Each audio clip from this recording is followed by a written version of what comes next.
Assalamualaikum warahmatullahi wabarakatuh. Perkenalkan, kami dari kelompok 1 dengan tipe kepribadian dominance. Pada video kali ini, kami akan menjelaskan tentang project based learning 1 kami, yang mana kami akan membahas beberapa pembahasan, yaitu SWOT analytics dan motivator test dan motivator test. Sebelumnya, perkenalkan, saya Ahmad Nafalianto dengan NIM 120423043. Next. Yang pertama adalah SWOT analysis dengan tipe kepribadian dominance. Terdapat strength atau kelebihan. Tipe kepribadian dominance memiliki beberapa kelebihan, di antaranya percaya diri dan berani mengambil resiko. Lalu ada berorientasi pada hasil dan efisiensi dan mampu bekerja di bawah tekanan.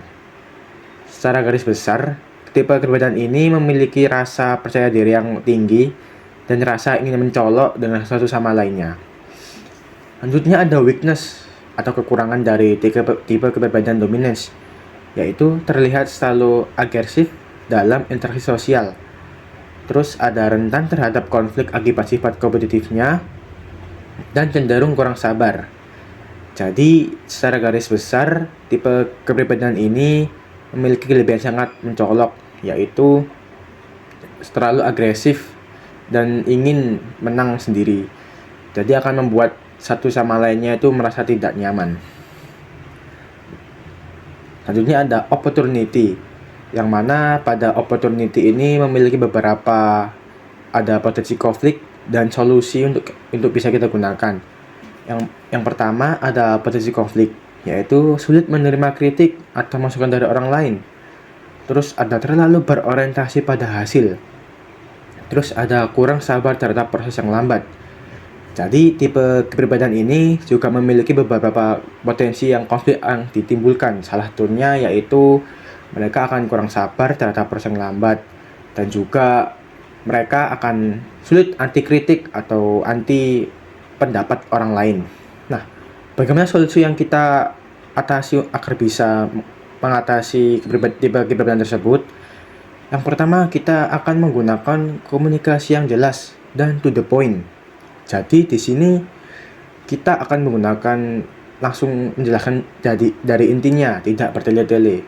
Lalu tetapkan batasan yang jelas dalam pengambilan keputusan, serta sampaikan kritik secara objektif. Jadi kalau kita kritik saja, itu akan tipe kepribadian ini akan kurang menerima. Harus serta objektif apa yang kita kritik dalam tipe tersebut. Selanjutnya ada trait, yang mana terdapat potensi positif dan cara kita manfaatkannya. Selain potensi konflik, tipe ini juga memiliki potensi positif yang bisa kita manfaatkan. Yang pertama yaitu memiliki kemampuan untuk menjadi seorang pemimpin. Jelas, tipe ini merupakan salah satu tipe yang ingin mencolok dari satu lainnya, yang mana tipe ini sangat cocok untuk menjadi seorang pemimpin. Lalu, mempunyai keberanian dalam mengambil resiko, tidak mudah takut dalam mengambil keputusan, lalu tidak mudah terpengaruh oleh tekanan. Nah, bagaimana cara kita manfaatkannya? Yang pertama, kita akan melibatkan mereka dalam pengambilan keputusan strategis. Lalu kita akan gunakan mereka sebagai pendorong produktivitas tim. Serta kita akan meminta pendapat mereka dalam menjalankan proyek. Mungkin itu saja dari SWOT analysis tipe kepribadian dominance. Selanjutnya akan dijelaskan oleh rekan saya. Oke, terima kasih Mas Noval. Saya lanjut. Tapi sebelumnya, perkenalkan, nama saya Muhammad Brilian Adriano dengan nomor induk mahasiswa 1204230016. Di sini saya akan melanjutkan yang sudah dijelaskan oleh Mas Noval. Masuk di short analysis bagian influence.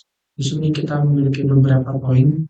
Di slide ini kebetulan hanya 2 poin terlebih dahulu, yakni ada kelebihan dan kekurangan. Ini saya langsung aja di kelebihannya. Influence sendiri, kelebihannya yang pertama percaya diri serta loyalitas yang tinggi, dan yang kedua dapat dengan mudah melakukan kolaborasi, dan yang ketiga kemampuan dalam pengambilan decision making serta kepemimpinan. Di sini kelebihan dari influence merupakan kombinasi dari percaya diri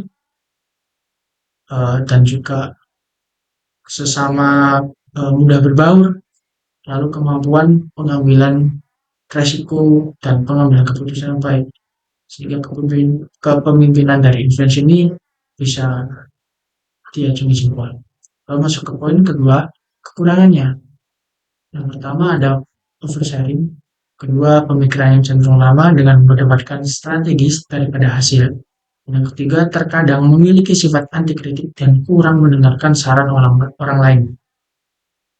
Di sini dari poin yang pertama oversharing. Nah, oversharing ini berbahaya sekali, khususnya kalau misalnya dalam sebuah perusahaan atau dengan kelompok yang memang merahasiakan merahasiakan apa yang dikerjakan itu bisa-bisa terpancing dan juga malah memberikan hasil kreativitasnya sendiri kepada kelompok lain.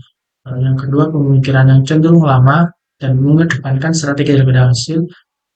Mungkin ya kekurangannya terlalu banyak berpikir, tapi untuk eksekusinya lama gitu. Terus yang ketiga, terkadang memiliki sifat anti kritik dan kurang mendengarkan. Nah, yang ketiga ini sangat tidak boleh dicontoh karena di kolaborasi antar tim kita harus mengedepankan visi dan misi bersama, yakni saling backup dan saling mempercayai anggota kelompok lain atau jadi satu tim gitu. Tidak boleh ada anti kritik atau harus menerima semua kritikan, harus menerima dan memperbaiki. Masuk saja ke slide berikutnya. Sama ya, ada potensi konflik, potensi positif, solusi, dan cara memanfaatkan. Di sini potensi konflik dari influencer itu cenderung terlalu banyak bicara, mudah terpengaruh baik dari suasana hati dan lingkungan, kurang dapat fokus pada detail. Jadi potensi konfliknya seperti ini itu harus dihindari karena dapat merugikan tim sendiri gitu. Soalnya terlalu banyak bicara di oversharing itu juga mudah terpengaruh baik dari suasana hati, dari suasana hatinya sendiri atau dari lingkungannya itu gampang mempengaruhi sifatnya dia. Terus yang ketiga kurang dapat fokus yang detail, nah, jadi sulit untuk fokus karena mungkin ya distract dari yang lain itu membuat konflik itu sendiri. Lalu masuk ke potensi positif, ada yang pertama mengembangkan pemikiran visioner, memiliki banyak teman dan komunikasi yang baik, dapat dengan mudah membangun hubungan dengan orang lain. Di potensi positif ini sangat-sangat ya bagus ya, mengedepankan pemikiran visioner, jadi pemikiran harus jalan sendiri, tidak boleh asal-asalan gitu. Terus memiliki banyak teman dan relasi mungkin karena lagi influence ini memiliki komunikasi yang baik serta mudah berbaur kepada orang lain dan dapat mudah dengan hubungan. Oke. Terus langsung masuk ke tiga, poin yang tiga ada solusi. Solusi dari permasalahan dari potensi itu mungkin eh, influence harus memiliki komunikasi yang transparan dan yang jelas dan membangun kolaborasi serta memberikan ruang untuk menampung pendapat. Nah, jadi solusi-solusi ini balik lagi kepada diri dari individu influence. Bahwasanya kita di satu tim itu harus dengan komunikasi yang baik serta membangun kolaborasi antar tim yang baik, juga memberikan ruang dan menampung pendapat dan menerima semua pendapat dan kritik dari satu anggota kelompok atau satu rekan kerja. Terus yang terakhir, cara memanfaatkannya. Pertama, memanfaatkan platform medsos, memanfaatkan energi dan kreativitas untuk menciptakan ide-ide baru, serta menggunakan kemampuan komunikasi untuk memperkuat kerjasama tim. Di sini cara memanfaatkan kelebihannya, ya itu memanfaatkan platform medsos yang dimana influence ini biasanya menggunakan platform medsos itu untuk apa ya, memberitahu atau sharing-sharing terhadap ya kehidupannya atau pekerjaannya gimana gitu. Jadi harus lebih dilakukan secara positif gitu. Terus yang kedua, memanfaatkan energi dan kreativitas untuk menciptakan ide baru. Biasanya influence ini memiliki energi yang banyak dan kreativitas untuk mengerjakan hal-hal yang baru, untuk menunjang eh, dari energi dia, jadinya memanfaatkan dengan baik dengan menambahkan kreativitas dari ide baru itu. Yang terakhir, menggunakan kemampuan komunikasi. Jadi harus pandai melakukan pembicaraan dengan anggota tim atau kelompok itu biar bahwasannya kerjasama ini biar bisa eh, biar bisa apa ya istilahnya menyatu lah. Jadi bukan hanya pemikiran ini pemikiran ini, jadi bisa menyatukan semua pemikiran daripada anggota tim ini sendiri. Mungkin untuk itu aja sih dari saya. Belum bisa dilanjut ke teman saya tutup. Assalamualaikum warahmatullahi wabarakatuh. Terima kasih. Assalamualaikum warahmatullahi wabarakatuh. Perkenalkan, nama saya Dava Adam Setia dengan NIM 120423002. Di sini saya akan menjelaskan di bagian steadiness, melanjutkan dari teman saya sebelumnya. Jadi, mari kita mulai. Steadiness mempunyai beberapa kelebihan. Yang pertama, steadiness dapat menjadi pendengar yang baik. Mereka juga setia dan dapat dipercaya. Lalu mereka juga mempunyai kemampuan yang bisa dibilang stabil dan konsisten. Lalu mereka dapat menjadi pendukung yang baik. Mereka juga sabar dan mereka juga mempunyai toleransi yang cukup tinggi. Lalu mereka juga mengutamakan kerjasama. Lalu steadiness ini juga mempunyai beberapa kekurangan, yaitu mereka cenderung seringkali menghindari konflik. Lalu yang kedua, mereka juga sulit untuk beradaptasi dengan perubahan yang cepat. Lalu yang ketiga, mereka cenderung terlalu pasif atau ragu-ragu saat menyampaikan pendapat. Yang keempat, mereka rentan terhadap beban emosional. Mereka cenderung menyimpan beban emosionalnya sendiri. Lalu yang terakhir terdapat mereka itu bisa dibilang juga kurang tegas dan seringkali menghindari resiko.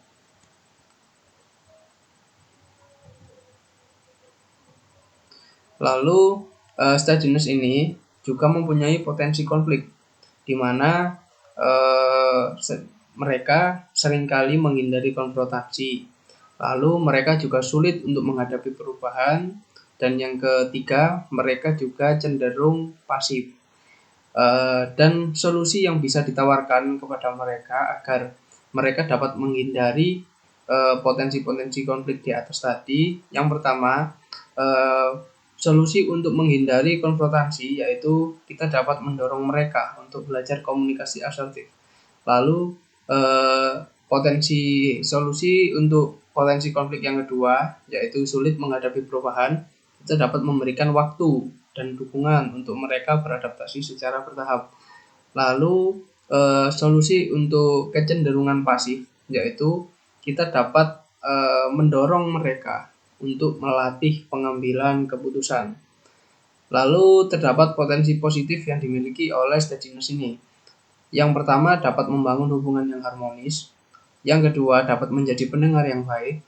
Lalu yang ketiga, memiliki kemampuan yang bisa dibilang cukup stabil dan selalu konsisten. Bagaimana cara memanfaatkan potensi positif yang ada di dalam steadiness ini? Kita dapat menempatkan pada peran-peran yang membutuhkan kerjasama tim untuk mendapatkan potensi positif dari mereka, di mana mereka dapat membangun hubungan yang harmonis. Lalu mereka juga dapat menjadi pendengar yang baik dengan cara menempatkan mereka pada posisi seperti mentor, konselor, dan penanggung jawab. Lalu kita dapat menempatkan mereka dalam pekerjaan yang membutuhkan ketelitian dan konsistensi, dikarenakan mereka mempunyai potensi positif di mana mempunyai kemampuan yang bisa dibilang cukup stabil dan konsisten. Segini saja dari steadiness ini, bisa dilanjutkan dengan teman saya. Sekian, terima kasih. Ya, Assalamualaikum warahmatullahi wabarakatuh. Saya Muhammad Alfidian Agilamir dengan NIM 12042300075 Oke, di sini saya akan menjelaskan SWOT, analisis C atau compliance. Oke, yang pertama ada kelebihan. Kelebihan yang pertama adalah sangat peka terhadap detail kecil. Yang kedua, selalu menjamin bahwa pekerjaan yang dilakukannya itu sesuai dengan standar yang tinggi. Yang ketiga, memiliki pendekatan yang sistematis dan metodis dalam menyelesaikan tugas. Oke, yang kekurangan atau W. Yang pertama, sering menghabiskan waktu yang cukup lama untuk memastikan semuanya sempurna. Yang kedua, ada sulit beradaptasi dengan perubahan yang cepat. Yang ketiga, karena standarnya yang tinggi, sehingga sulit mempercayai orang lain. Jadi kayak pede dengan hasil kerjanya sendiri, makanya dia harus, wah, ayo ini harus selesai dengan sempurna begitu. Oke, lanjut. Ada O, potensi konflik. Yang pertama ada perfeksionisme. Yang kedua ada komunikasi yang terlalu kaku dan formal. Yang ketiga ada kurang terbuka terhadap pendapat orang lain. Nah, solusi dari O ini mendorong komunikasi yang lebih empati, membantu mereka beradaptasi dengan perubahan, dan menggunakan pendekatan berbasis data dalam negosiasi. Oke, yang T, potensi positifnya yang satu mampu menjaga standar kualitas yang tinggi, yang kedua dapat diandalkan dalam menganalisis atau pengambilan keputusan, yang ketiga mampu menyusun sistem dan prosedur yang efektif. Cara memanfaatkan bagian T ini memberikan tugas dengan prosedur yang jelas, mengandalkan mereka dalam evaluasi audit, dan mendukung dengan data saat mengusulkan ide baru. Sekian, terima kasih. Ya baik, Assalamualaikum warahmatullahi wabarakatuh. Halo dan halo semua, perkenalkan nama saya Wahidi Trisusanto dengan NIM 1204230059 dari kelas Kepemimpinan dan Keterampilan Interpersonal IS 0705. Dan di sini saya akan menjelaskan Project Based Learning 1 kelompok saya, yaitu kelompok 1 dengan menjelaskan motivator atau faktor peningkat motivasi pada masing-masing kepribadian DISC atau Dominance, Influence, Steadiness, dan Compliance. Langsung saja saya menjelaskan faktor peningkat motivasi dari bagian dominance dulu. Dominance merasa termotivasi jika diberikan suatu tantangan dan kebebasan dalam pengambilan keputusan dalam suatu tim. Dan juga dominance ini lebih suka bekerja pada tim yang mempunyai target yang jelas dan hasil yang terukur, dan sangat menyukai pengakuan atas hasil yang mereka capai. Kedua adalah influence. Influence senang atau sangat suka berada di lingkungan dan hubungan sosial yang baik. Lebih suka bekerja dalam tim yang dinamis, makanya influence ini lebih cocok untuk diskusi atau brainstorming. Dan juga influence ini suka diperhatikan dan diapresiasi di depan banyak kelompok atau banyak orang. Yang ketiga adalah steadiness. Steadiness ini termotivasi atau merasa nyaman di lingkungan yang tidak terlalu kompetitif, lebih termotivasi jika berada di bagian tim yang saling mendukung satu sama lain, dan juga lebih suka diberikan bimbingan dan waktu lebih jika terdapat perubahan secara mendadak. Nah, dan yang terakhir adalah compliance. Compliance ini merasa termotivasi jika informasi yang diberikan itu akurat dan tugasnya memiliki standar yang tinggi. Misalnya suatu proyek memiliki standar atau SOP yang tinggi juga. Ini compliance ini sangat termotivasi akan hal itu. Yang kedua adalah compliance ini lebih suka sesuatu yang terencana dan terorganisir. Dan yang terakhir, compliance ini merasa termotivasi jika mereka itu dihargai atas ketelitian yang mereka berikan pada suatu tim. Oke, sekian penjelasan dari saya. Akan dilanjutkan ke rekan kerja saya. Dari saya cukup. Assalamualaikum warahmatullahi wabarakatuh dan terima kasih. Baik, perkenalkan nama saya Ahdon Sayuda Laksmana dengan NIM 1204230008. Di sini saya akan menjelaskan tentang demotivator atau faktor penurun motivasi dari setiap kepribadian. Kepribadian yang dibahas di sini ada 4 kepribadian utama. Yang pertama ada dominance, influence, tightness, dan compliance. Pada kepribadian dominance, faktor-faktor yang mempengaruhi pertama ada diberikannya banyak aturan yang menghambat kreativitas mereka. Yang kedua, menerima kritikan yang terlalu berlebihan dan tidak diberikannya sebuah solusi. Yang ketiga, tidak diberikannya tantangan atau target yang jelas. Pada kepribadian influence, faktor-faktor yang mempengaruhi yang pertama adanya mendapatkan lingkungan kerja yang terlalu formal atau kaku. Yang kedua, kurangnya apresiasi atas apa yang mereka dapat terhadap kontribusi mereka. Yang ketiga, terhadap tidak mendapatkan interaksi sosial yang cukup dalam tim. Kemudian, pada kepribadian tightness, yang faktor-faktor yang mempengaruhi, pertama ada merasakan terlalu banyak perubahan yang mendadak. Kedua, berada di lingkungan kerja dengan persaingan atau konflik yang tidak sehat. Yang ketiga, diberikannya tuntutan untuk mengambil keputusan yang cepat. Pada kepribadian compliance, ada faktor-faktor yang mempengaruhi. Pertama, mendapatkan standar atau informasi yang kurang jelas dalam bekerja. Yang kedua, diberikannya tugas dengan tenggat waktu yang singkat. Dan yang ketiga, bekerja sama dengan orang yang kurang detail. Sekian presentasi dari kelompok kami. Kurang lebihnya mohon maaf jika ada salah kata. Wassalamualaikum warahmatullahi wabarakatuh.